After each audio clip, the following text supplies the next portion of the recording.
Gusto ko sana kita kamustahin, Emsta nga? Okay ka lang ba sa bagong taon na darating?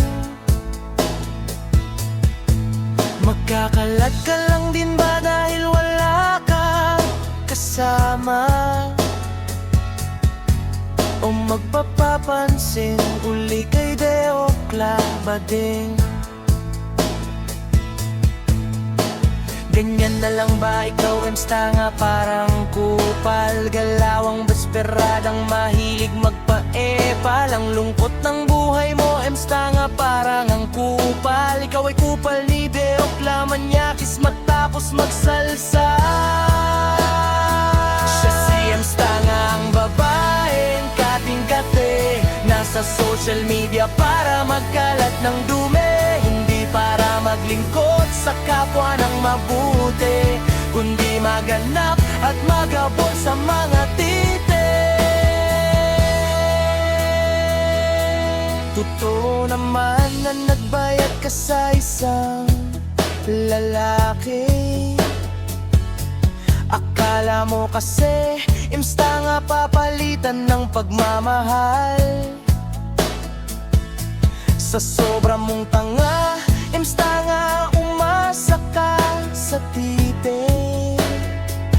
Yan tuloy tinakbuhan at iniwan sa ere parang kupa. Siya si Emsta nga, ang babaeng kating-kate, nasa social media para magkalat ng dumi, hindi para maglingkod sa kapwa ng mabuti, kundi maghanap at magabol sa mga tite. Ngayon pati kaibigan mo, babae kinakalat mo malandi. Imbis na manahimik ka na lang, hindi siya lalabas na makate. Busted ko lang siya at sasabihin ninyo, di lang ako ang nilandi. Ano tawag mo dun, Emsta nga? Hindi ba yung kateng-kate? Siya si Emsta nga, ang babaeng kating-kate, nasa social media para magkalat ng dumi, hindi para maglingkod sa kapwa ng mabuti, kundi maghanap at magabol sa mga tite. Alam mo ba kung sumapit ang bagong taon, siguradong ipal ka muli kay Deo Clavading. Manyakis dahil wala ka anak o pamilya, kaya kipiro. Kaya mo yan, Emsta nga, karapatan mong maging witchy.